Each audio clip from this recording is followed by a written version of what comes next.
السلام عليكم ورحمة الله وبركاته طلاب الصف الثالث الثانوي، أهلا ومرحبا بكم في قناة الأسطورة في الجغرافيا السياسية والتاريخ لمستر أحمد مهران.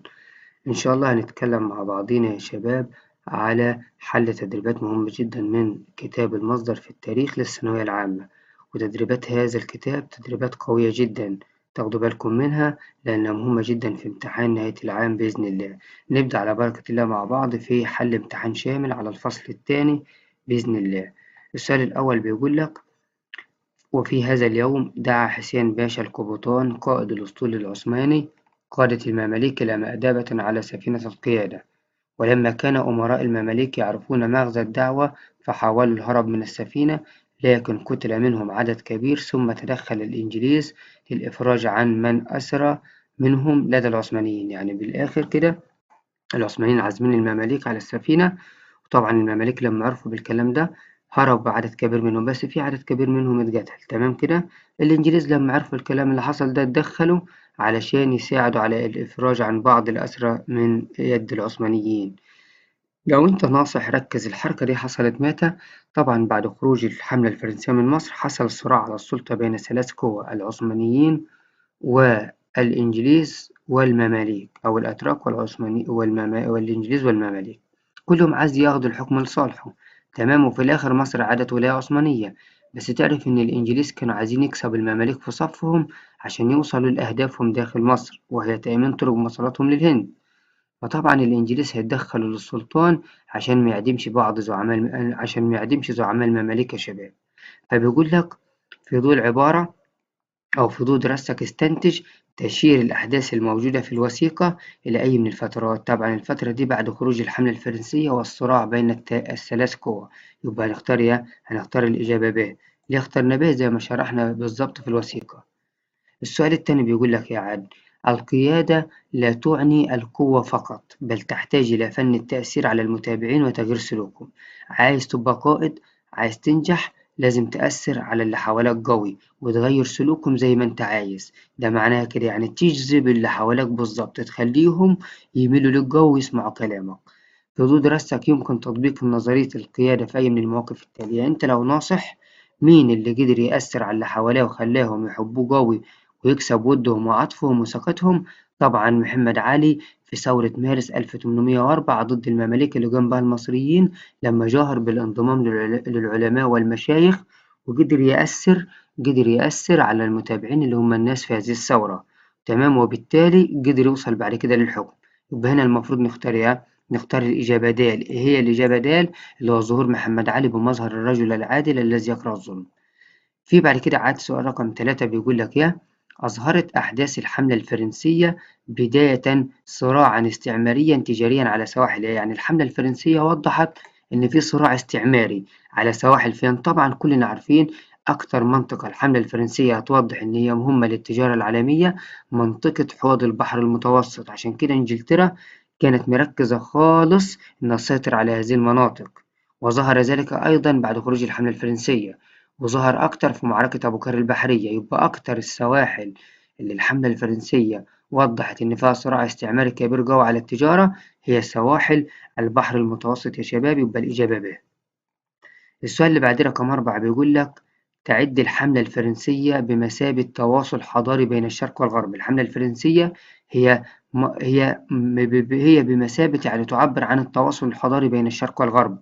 في ضوء العبارة السابقة أجب: يعد أي من الشخصيات المصرية التالية هو أول فتيان مصر الذين أكملوا هذا التواصل. يعني مين في دول هو اللي بيعبر عن التواصل بين الشرق والغرب؟ لو أنت مصحصح، محدش ربط بين الشرق والغرب في كل حاجة، بالذات في انتقال الثقافة والعلوم والمعارف، غير البعثة اللي راحت لفرنسا وكانت على يد رفاعة الطهطاوي أو رفاعة رافع الطهطاوي 1826. ولما رجع سنة 1836 أشار على محمد علي بإنشاء مدرسة الألسن، إنشاء مدرسة الألسن لتدريس العلوم والثقافة الأوروبية أو الفرنسية بالأخص. يبقى رفاعة الطهطاوي هو اللي أكمل هذا التواصل يا شباب. السؤال رقم 5 بيقول لك: يا إن الأمة التي لا تأكل مما تزرع وتلبس مما لا تصنع أمة محكوم عليها بالتبعية. يعني الأمة اللي مش ما تاكل اللي تزرع، يعني بتشتري المنتجات من الخارج، واللي بتلبس من اللي مش ما تصنعه، دي هتبقى مذلولة للدول التانية وهتبقى خاضعة ليهم. مين الحاكم اللي جه في مصر وخلى مصر تبقى هي مش محدش بيتحكم فيها، بالعكس هي اللي بتتحكم في دول العالم، وهي اللي ماسكة الميزان التجاري وفي صالحها. طبعا مفيش غيره محمد علي، خلى الأمة المصرية أمة تأكل مما تزرع وتلبس مما تصنع، عكس القصة وعكس القطعة دي خالص. يا شباب يا ريت نركز في الأسئلة دي مهمة خالص. نيجي بعد كده يا شباب للسؤال رقم 6 مهم خالص، بيقول لك يا كان محمد علي يعتبرها نقطة الانطلاق التي يمكن للسلطان من خلالها الانقضاض على مصر وعزله من الحكم بالقوة. طبعا تشير العبارة السابقة إلى طبعا محمد علي كان شايف في منطقة ممكن السلطان من خلاله ينطلق فيها ويقضي على محمد علي خالص، ودي طبعا بلاد الشام أو أراضي الشام يا شباب، ودي مهمة جدا خالص. تمام كده. رقم 7 فصل محمد علي بين العلاقات السياسية وبين تحصيل العلم. العلاقات السياسية في جانب وتحصيل العلم في جانب. ليه؟ عشان في مصالح بتربط الدولة. طبعا الكلام ده ظهر بوضوح لما محمد علي أرسل بعثات إلى أوروبا وبالذات إنجلترا اللي هي بريطانيا، عشان كانت العلاقات السياسية بين محمد علي وبريطانيا مش كويسة خالص. تمام كده. يبقى إرسال بعثات علمية إلى بريطانيا. سؤال رقم 8 بيقول لك يا أي مما يلي يعد دليل على جاني المصريين الثمار الإيجابية للحملة. مين في دول يؤكد إن المصريين استفادوا من وجود الحملة الفرنسية في مواجهة الاحتلال مثلا، أو التعبير عن الرأي. طبعا لما واجهوا حملة فريزر، يبقى الكلام ده مواجهة الأخطار الخارجية على البلاد. السؤال هي 8 ألف. 9 بتحليلك تجربة محمد علي وتوجهاته الاقتصادية في النص الأول من القرن التسعتاشر تجدها. طبعا تجربة محمد علي وتوجهاته الاقتصادية نلاقيها كلها قضت على أي سلبيات وضعها السلطان العثماني والوجود العثماني في مصر، يبقى محت الآثار الاقتصادية للحكم العثماني. 10 أي من حروب محمد علي كان لها بالغ الأثر في طبيعة الجيش. مين في الحروب بتاعت محمد علي اللي دخلها وأثرت على الجيش؟ طبعا محمد علي بعد حروب الجزيرة العربية بدأ عاد يركز مين المتمرد ومين اللي مش متمرد، مين اللي يجندهم ومين ما يجندهمش. يبقى حروب الجزيرة العربية أو الوهابية هي اللي أثرت في فكر محمد علي في طبيعة تكوين الجيش. 11 كيرك دوغلاس لقد أتيت من فقر مدقع فلم يكن لي خيار إلا الصعود. مين في الشخصيات دي الموجودة قدامك في مطلع القرن التسعتاشر؟ طبعا في مطلع القرن التسعتاشر يعني في بداية القرن التسعتاشر جت من تحت الفخ خالص، طبعا محمد علي يا شباب. 12 الكل يخدم الواحد.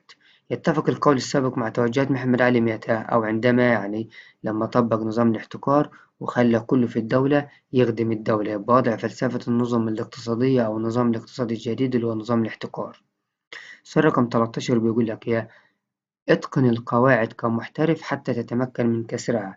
يعني انت امشي مع القواعد عشان لما تيجي تتخطى القواعد ما تبقاش غلطان لما توقعهم في الغلط. مين اللي عمل كده؟ محمد علي في الأزمة بتاعة انخفاض فيضان النيل في 1808 لما استغل الانقسامات في القيادة الشعبية واستغل الأزمة وفرض ضرائب والعلماء والزعامة اعترضت، وهنا محمد علي يعتبر ماشي قانوني صح. طبعا الزعامة لما اعترضت اللي هو عمر مكرم عزل عمر مكرم من نقابة الأشراف، وبيجي مفيش حجة لعمر مكرم. ليه؟ لأن أصلا محمد علي بينفذ قوانين وقواعد عشان يحافظ فيها على مصر. تمام، بجانب إن هو استغل الانقسامات الموجودة في الشعب المصري. يبقى ده بيعبر عن الأزمة الاقتصادية التي تعرضت لها مصر سنة 1808 في عهد مين؟ في عهد محمد علي يا شباب. السؤال رقم 14 يا شباب بيقول لك يا استخدمت الدولة العثمانية النظرية المقابلة في العقد الثاني من القرن التسعتاشر. طبعا في العقد الثاني يعني من 1811 وانت طالع يا شباب. تمام كده. حرب بالوكالة يعني حرب السلطان العثماني، تمام، استخدم فيها الأسلوب ده يعني يوكل حد يعني يبعت حد بداله. الكلام ده حصل متى؟ في حرب الجزيرة العربية على طول. يبقى مواجهة حركات انفصالية بالجزيرة العربية اللي هي الدعوة الوهابية. يبقى مواجهة أنا آسف، هتبقى مواجهة الحركات الانفصالية في الجزيرة العربية اللي هي التصدي للأفكار السياسية والدينية. تمام، اللي هي الحركة الوهابية يا شباب. تمام كده. يبقى الإجابة هنا د. 15 قال جبران خليل جبران ويل لأمة كل قبيلة فيها أمة، يعني ناس منقسمة. والانقسام ده حصل فين في الأحداث دي؟ في فريزر في مجيء حملة فريزر ولا ثورة الشعب المصري ولا ظروف مذبحة القلعة ولا نتائج الأزمة الاقتصادية؟ طبعا ويل لكل أمة كل قبيلة فيها أمة لما جالها جبران خليل جبران لتنطبق على الأزمة الاقتصادية انخفاض فيضان النيل وحدوث انقسامات في الزعامة الشعبية، سعادة محمد علي في التخلص من الزعامة الشعبية والسيطرة على الحكم بعزل عمر مكرم ونفيه إلى دمياط. السؤال رقم 16 بيقول لك يتشابه موقف فرنسا مع محمد علي في تسوية لندن مع موقف مين؟ فرنسا سابت محمد علي في تسوية لندن وادته الخازوق، تمام. يبقى تشابه روسيا لما كانت عاملة اتفاقية سرية مع الدولة العثمانية وجت روسيا ضحكت على الدولة العثمانية في معركة نزيب وما ساعدتهاش خالص واتهزمت الدولة العثمانية. والسؤال ده مهم على فكرة. 17 يعبر ويني قائد الجيش المصري في عهد الملك بيبي الأول في عصر الدولة القديمة عن تعامل الجيش مع المدنيين يعني الناس العادية عن الأعداء؟ قال لك لم يشاجر أحد منهم ولم ينهب أحد منهم عجينة الخبز من متجول ولم يأخذ أحد منهم خبز أي مدينة ولم يتسول أحد منهم من أي شخص على عنزة واحدة. يعني بالبلدي الجنود بتوع الجيش المصري ما كانوش بيضطهدوا حد ولا بيفسد ولا بيسرق ولا بيعمل أي حاجة. مين في الحكام ده لم يراعي هذه الصفات؟ طبعا معروف خورشيد باشا لما استعان بالدلاء المفسدين اللي بهدلوا الدنيا خالص وفرضوا الضرائب على الناس واستخدموا الشدة مع الناس. 18 أظهرت حروب محمد علي في الشام على رفض بعض المصريين لتطوير أدوات الإنتاج ولا توسيع دائرة التجنيد ولا فكرة الرابطة العربية ولا الصدام مع الباب العالي؟ طبعا حروب محمد علي في الشام راح قال ولا عكا الفلاحين هربانين من الضرايب والتجنيد يبقى هما المصريين خايفين من التجنيد يبقى توسيع دائرة التجنيد هي السبب اللي خلتهم يهربوا يروحوا بلاد الشام. يبقى الإجابة ب. السؤال رقم 19 بيقول لك اختلف إسماعيل في مشروع الاستقلال عن الدولة العثمانية عن مشروع محمد علي فيها. طبعا إسماعيل اختلف عن محمد علي إن إسماعيل كسب ود السلطان بالرشاوى والهدايا، يبقى طريقة تعامل إسماعيل اختلفت عن محمد علي لأن محمد علي استخدم الشدة والعنف مع السلطان، تمام. يبقى دال. 20 فشلت سبل الصلح بين الباب العالي وحاكم مصر اللي هو محمد علي طالما قال لك العقد الرابع من القرن التسعتاشر 1833 اللي هو بعد صلح كوتاهية وانت طالع. السبب تدخل الدول الأوروبية وحرض السلطان العثماني على محاربة محمد علي، يبقى تدخل عناصر خارجية لإفساد العلاقة بين محمد علي والسلطان العثماني. تمام كده يا شباب، يا ريت نركز في الحاجات دي مهمة خالص خالص خالص. ماشي. السؤال بعد كده طبعا يا شباب معانا السؤال بعد كده 21 النظرية التعاقدية للاتفاقات تعرف بأنها الميثاق الذي تبنى عليه العلاقة بين الدولة والفرد. شروط بتتحط. في ضوء دراستك تحققت النظرية السابقة في أي من الأحداث التاريخية الآتية؟ طبعا يا جماعة لو ركزت هل منشور نابليون اتحط فيه شروط أو اجتماع دار المحكمة ولا فرمان السلطان في 1806 ولا هيئات الحكم؟ طبعا يا شباب دار المحكمة لما حطوا شروط على محمد علي يحكم بالعدل وألا يصدر قرارا أو أمرا إلا بمشورة وبموافقة الزعامة الشعبية، تمام. لازم توافق على الزعامة الشعبية يبقى دي نظرة تعاقدية أو اتفاقيات. قام فوزي باشا سنة 22 قام فوزي باشا بنقل الأسطول العثماني للإسكندرية جعل من محمد علي باشا يملك ثاني أقوى أسطول في العالم بعد إنجلترا. ووجدت الدولة صعوبة لمواجهة محمد علي بواسطة الجيش مما دعا إلى اللجوء إلى الطرق الدبلوماسية لتنحية محمد علي باشا، تمام. الدولة العثمانية بتدور على الطرق الدبلوماسية عشان تتخلص من محمد علي. يتشابه موقف أحمد فوزي باشا مع موقف مين؟ مع موقف الدولة العثمانية لما تحالفت مع أبو الدهب علشان يرجع مصر ويتخلص من علي بك الكبير لأنهم هما في غيابهم وحروبهم مع روسيا علي بك الكبير انفرد بحكم مصر، يبقى موقفهم مع أبو الدهب مع علي بك الكبير.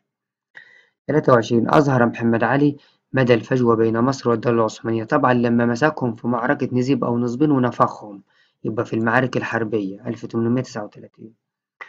يبقى هنا في فجوة كبيرة بين مصر والعثمانيين، هم هنا في حتة وهم في حتة. 24 لم ينشئ إسماعيل وزارة للشؤون الاجتماعية لكن هناك مؤسسات لعبت دورا اجتماعيا، يعني في مؤسسة كان لها دور اجتماعي للناس تساعد الناس. لو انت ركزت في الاختياري مفيش غيرها الجمعية الخيرية الإسلامية اللي كانت بتهتم بإعانة الفقراء والمساكين والمحتاجين. 25 السياسة هي البندول أو البندول الذي يتأرجح بين الحلم والواقع.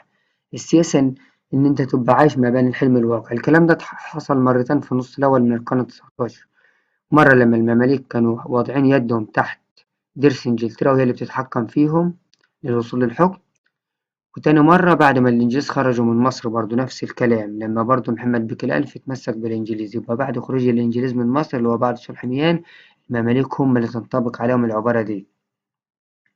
26. تبدلت علاقة محمد علي مع الباب العالي كنتيجة حتمية ليها. طبعا علاقة محمد علي اتبدلت مع الباب العالي ده نتيجة لحاجة مهمة جدا يا شباب، إن محمد علي علاقته هتبوظ بالسلطان العثماني بداية من حرب المورا اللي هي اليونان، لما تتفاوض معاه دول أوروبا وتقول له يا محمد علي إحنا عايزينك تأمن انسحاب الجيش من اليونان. طبعا محمد علي هيتنفخ ويحس بشخصيته وابتدأت تنمو لديه فكرة الانفصال عن الدولة العثمانية، يبقى ده ارتبط بنتائج حروب المورا يعني نتائج حروب في القارة الأوروبية. 27. استهدف الخديوي إسماعيل من الفرمانات التي حصل عليها من السلطان العثماني. إسماعيل حصل على فرمانات من السلطان العثماني، استهدف منها طبعا عايز يحقق استقراره واستقلاله بحكم مصر. طب أنهي فيهم في الاختيار تنفع؟ هل دعم حكمه ولا حل مشاكله المالية ولا توفير دعم لتوسعاته ولا تحرير الاقتصاد المصري؟ طبعا إسماعيل عمل كده عشان يدعم ويثبت حكمه في استقلاله في مصر، يبقى دعم حكمه في مصر. ألف. 28. مثلت النظرة الجيوسياسية يعني النظرة التوسعية لمحمد علي دافع كبير للتواجد في أي من المناطق، طبعا في أقصى جنوب مصر وشمال شرق مصر. يبقى يا جماعة المفروض في بلاد الشام والسودان، يبقى دمشق والخرطوم، دمشق ومين والخرطوم، وده مهم خالص خالص خالص السؤال ده يا شباب. بكده يا شباب نكون خلصنا الجزء الأول من حل تدريبات عامة على الفصل الثاني من كتاب المصدر. انتظرونا في الأجزاء القادمة وبإذن الله هنوصل لك لكل المعلومات المفيدة ليك.